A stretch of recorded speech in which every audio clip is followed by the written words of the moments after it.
Hello and welcome to my Camera State YouTube channel. The DJI mic is currently hard to get and has delivery times of up to 3 months, at least in Germany. After waiting quite a while, I'm very happy that I finally received my order. In this video I share the unboxing with you, briefly explain the most important functions, test the sound quality and show you how you can get even more out of your recordings with the DJI mic in post-production. This video builds on other videos on my channel, and if you don't want to miss future videos, like and subscribe.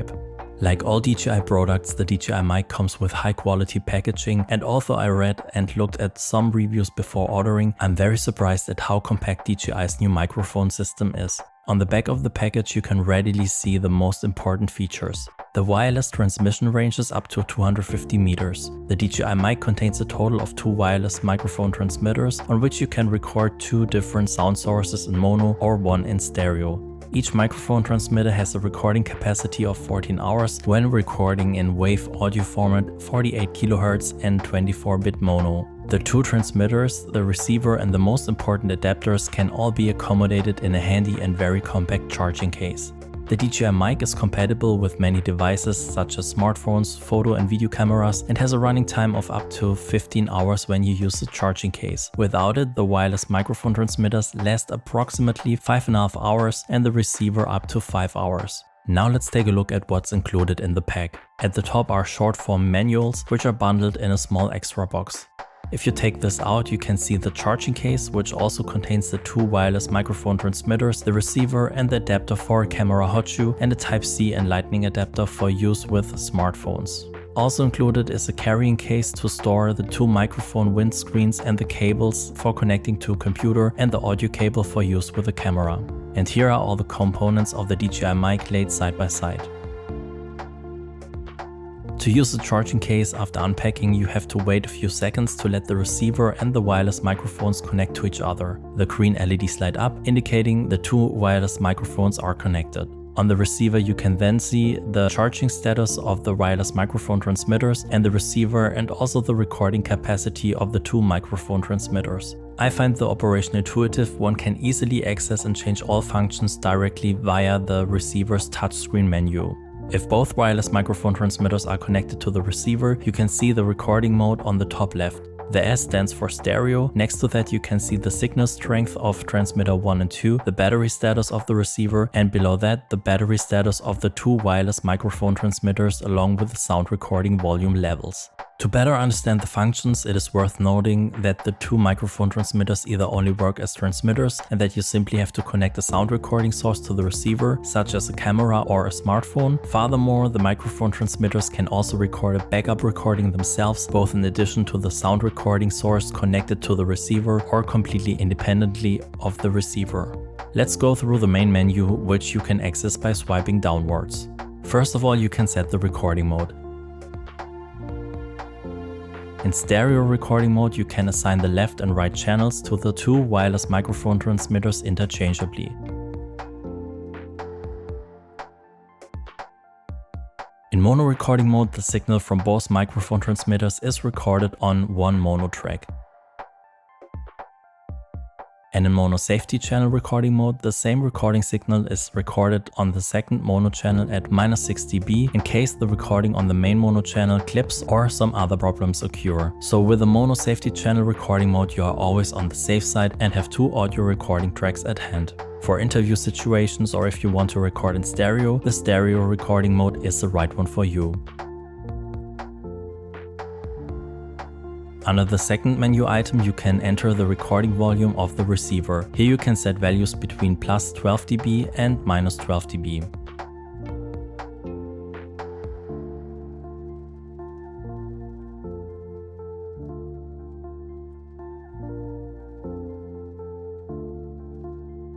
To the right is the headphone menu, which you can use to adjust the volume of the headphone connected to the receiver.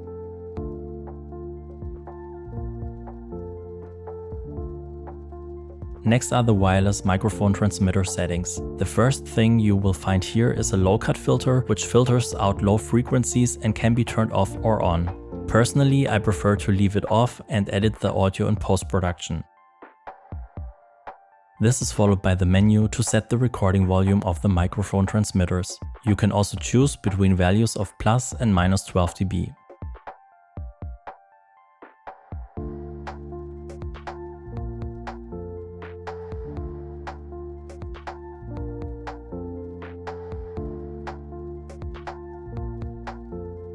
Then there is a function that was later included in a firmware update and is called Rack Stop Lock. With this you can prevent the wearer of the microphone transmitter from accidentally switching off the backup recording.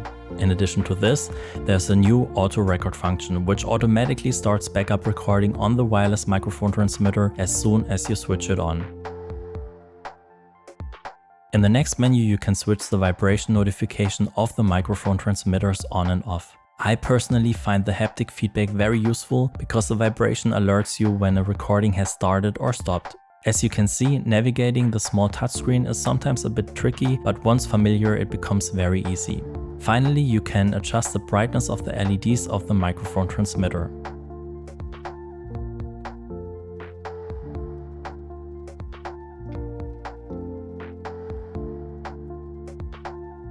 Now let's explore the settings of the receiver.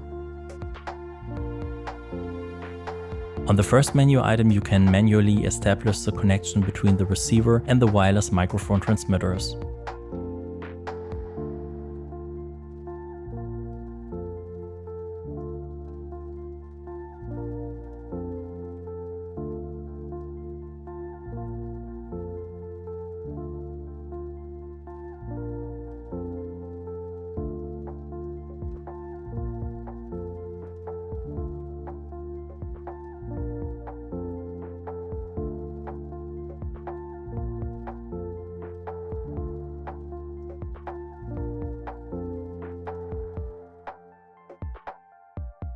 With brightness, you can adjust the brightness of the touchscreen. Then you can change the language whenever you want, as well as the date and time. Of course, you can also reset all settings. And you can tap on I to check whether you have installed the latest firmware software, and under the last menu item you can look at the compliance information.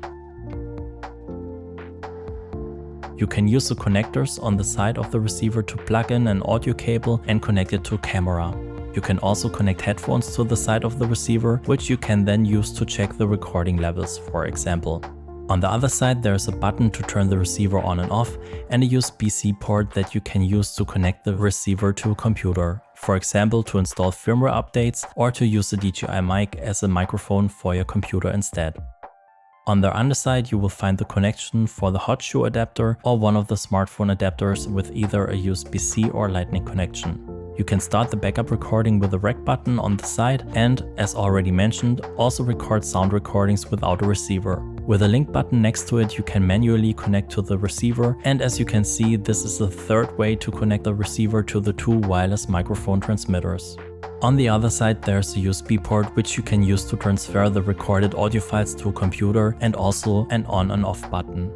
The back of both wireless microphone transmitters have a clip that you can use to attach the microphones to your collar or wherever you want. In addition, you can also see a square black magnet here, which is very strong and can be used to attach the microphone to clothing or something similar for recording. As you can see, everything has been well thought out, and additional functions may be added in the future through firmware updates. Now let's talk about the most important aspect of the DJI mic, the sound recording quality. For this, I first made a recording at my home recording studio and used both my Neumann TLM 103 and the DJI mic. You can hear for yourself how the DJI mic holds up against the TLM 103. I normalized all the audio tracks so that they have the same volume level so we can fully concentrate on the sound characteristics of the microphones. Hello and welcome to my Camera State YouTube channel. This is a comparison of the sound quality of my brand new DJI mic and my Neumann TLM 103. I'm using both simultaneously and speak directly into the microphone.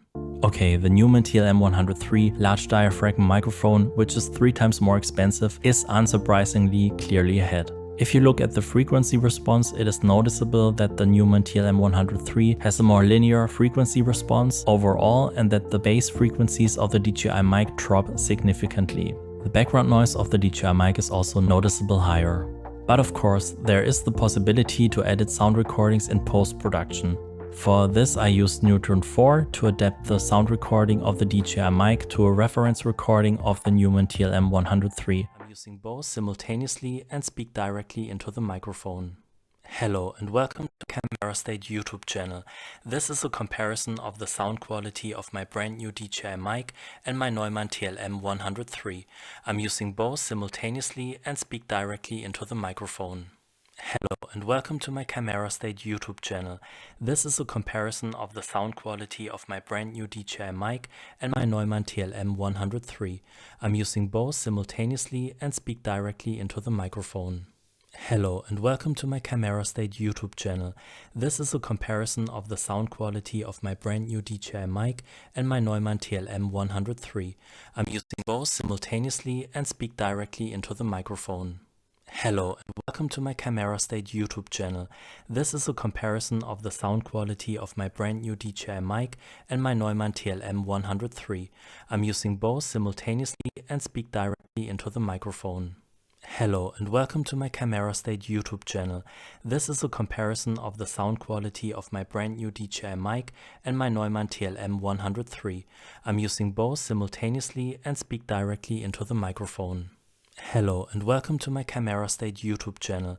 This is a comparison of the sound quality of my brand new DJI mic and my Neumann TLM 103. I'm using both simultaneously and speak directly into the microphone. As a result, the recording sounds less thin because lower frequencies are boosted, but the background noise still bothers me. To minimize that, I use Waves Clarity VX, and that results, in my opinion, in a pretty decent sounding recording, especially for a wireless microphone that was actually designed for a completely different purpose, namely capturing sound recordings for video productions and thus delivering better quality than the built-in microphones in cameras and smartphones. And speak directly into the microphone. Hello and welcome to my Camera State YouTube channel. This is a comparison of the sound quality of my brand new DJI mic and my Neumann TLM 103. I'm using both simultaneously. So now another test that corresponds to the actual purpose of the DJI mic. Hello everyone and welcome to my Camera State YouTube channel. I'm in Hamburg at the moment to test out the DJI mic. As you can hear in the background, it's very windy and there are a lot of seagulls in the sky, and yeah, I'm very curious to hear how the sound quality holds up during windy weather. As you can see, I protected the microphones with its wind shields, and I also positioned one of the microphones at the top of my collar from the t-shirt and the other one on the height of my chest, just to figure out what the best positioning for the microphones is. Yeah, that's it basically for the sound tests. Let me know in the comment section below what you think of it. Of course, these sound recordings can also be edited and refined in post-production. What do you think of the DJI mic? So all in all, I'm very enthusiastic with this wireless microphone system and will use it more frequently in my upcoming videos. I look forward to you joining me again. On that note, see you next time. Auf Wiedersehen.